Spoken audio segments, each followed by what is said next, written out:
Oke, selamat datang di vlog saya lagi teman-teman. Saya akan sedikit sharing tentang maticnya di BMW. Jadi kebetulan waktu itu saya pernah ngalami maticnya itu bermasalah, bisa maju, bisa mundur, tapi tidak bisa ngoper gigi teman-teman. Jadi mobilnya itu ngeden, nggak bisa kencang, dan ada warning di dashboardnya itu lambang gear ya.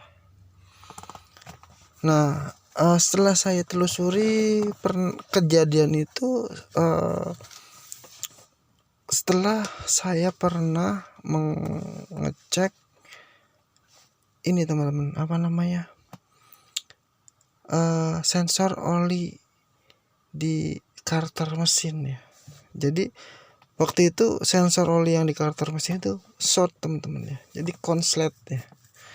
Dia nge-short kabelnya konslet, kemudian ada sikring yang putus teman-teman. Nah waktu itu saya panik, tapi untung nggak jauh ya, baru keluar dari rumah. Jadi mobil itu nggak bisa maju, nggak bisa mundur. Bukan nggak bisa maju, nggak bisa mundur, bisa maju cuman pelan gitu ya teman-teman. Nggak bisa diinjak gas. Akhirnya saya balik lagi ke rumah. Saya ingat bahwa sebelum kejadian tersebut, saya coba memperbaiki si sensor oli tersebut. Tadinya awalnya si sensor oli itu tidak disambungkan teman-teman ya, sama pemilik sebelumnya itu tidak dikoneksikan kabelnya. Nah waktu itu saya coba koneksikan.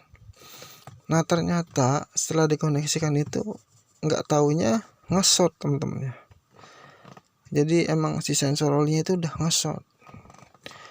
Tapi saya itu nggak sadar itu dia nge-short atau enggaknya ya. Setelah dipakai emang mesin sih normal aja. Saya panik, tapi kenapa yang kena imbasnya itu matic teman-teman. Jadi sebenarnya yang putusnya itu sikringnya bukan sikring matic teman-teman, tapi sikring engine teman-teman.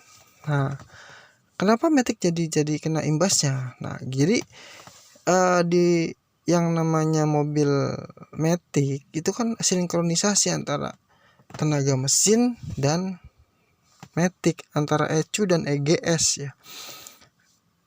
ECU yang buat ngontrol mesin, EGS yang buat ngontrol transmisi maticnya. Nah, kalau salah satunya ada yang bermasalah, otomatis satunya juga ikut bermasalah ya teman-teman. Jadi kadang kita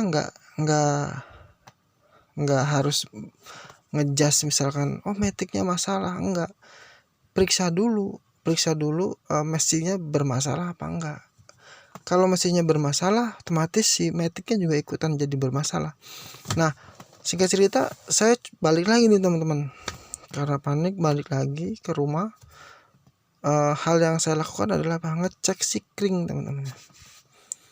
Jadi bener aja teman-teman, ada sikring di E39. Kebetulan saya lagi di E39. Sikringnya di bawah latsis ini. Nah, di sini sikringnya. Saya cek satu-satu ya teman-teman, sikringnya. Dicek satu-satu dan ternyata ada sikring yang putus satu. Jadi untuk mengecek sikringnya kita cek aja satu-satu teman, secara fisik ya. Secara visual kelihatan kok nanti ada sikring yang bermasalah. Dan ketemu salah satu sikring yang bermasalah, dan saya lihat mapnya, deskripsinya itu sikring engine teman-teman.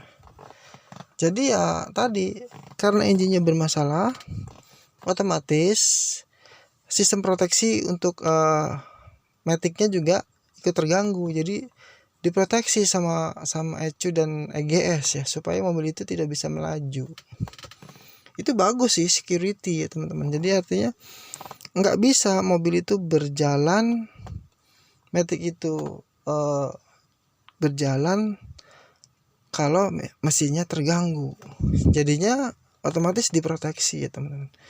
Mungkin dari sistem proteksi si mobilnya itu, si ECU-nya, jadi untuk mengurangi tenaga atau mengurangi si torsinya, supaya, atau memproteksi si EGS-nya nih, supaya tidak bisa ngoper gigi dan ngasih warning ya. Jadi buat teman-teman yang kebetulan punya masalah seperti ini, jangan panik dulu. Kemungkinan masalahnya sepele ya teman-teman, nggak harus wah ini metiknya jebol, wah ini metiknya bermasalah, enggak ya. Jadi hal yang sepele dulu, cek sikring dulu, karena kalau masalah metik yang udah parah biasanya ya terus gitu loh, dan nggak hilang-hilang gitu. Tapi kalau misalkan suatu saat atau sporadik errornya itu bisa ya teman-teman, bisa teman-teman cek dari sikring dulu gitu. Nggak harus horor ya teman, nggak harus horor yang metiknya masalah jebol gitu, enggak. Karena di E39, E46, metik-metik BMW yang di bawah 2000 atau di awal-awal tahun 2000 itu masih terbilang sangat bandel teman-teman. Metiknya itu bandel banget ya, artinya badak lah metiknya.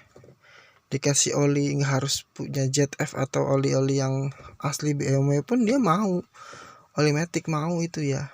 Jadi nggak rewel metiknya ya teman-teman. Jadi buat teman-teman yang pengen punya BMW yang perawatannya minim, bisa dirawat di rumah, nggak perlu takut, biayanya juga nggak tinggi-tinggi banget ya. Mentok-mentok kalau di seri 5 ambilnya 39, untuk di seri 3 nya M46 lah. M46 kalau misalkan mentok juga udah di 318 yang mesinnya masih M43, itu masih worth it buat kantong ya. Artinya nggak horor banget kalau sampai ada kejadian mesinnya bermasalah ya. Jadi nggak sampai ini banget lah, makan banyak biaya gitu. Nah itu cerita dari pengalaman saya ketika metiknya bermasalah. Jadi banyak-banyak jangan terlalu banyak ini ya, jangan terlalu banyak memikirkan hal yang susah dulu ya teman-teman di BMW itu. Jadi kalau misalkan ada masalah-masalah sedikit atau sepele, coba di sharing dulu ke anak-anak grup, atau misalkan ke grup WhatsApp, ke grup Facebook, banyak ya teman-teman.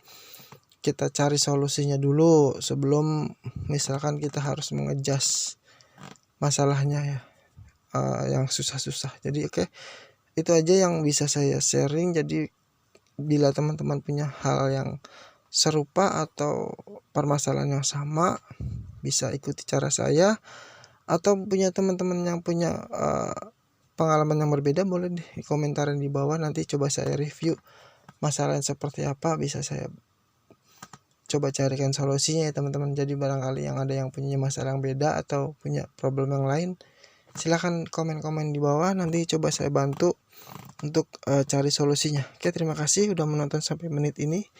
Jangan lupa komen, like, dan subscribe-nya ya teman-teman ya. Semoga video yang singkat ini bisa bermanfaat buat nambah sedikit ilmu buat teman-teman yang udah nonton ya. Terima kasih.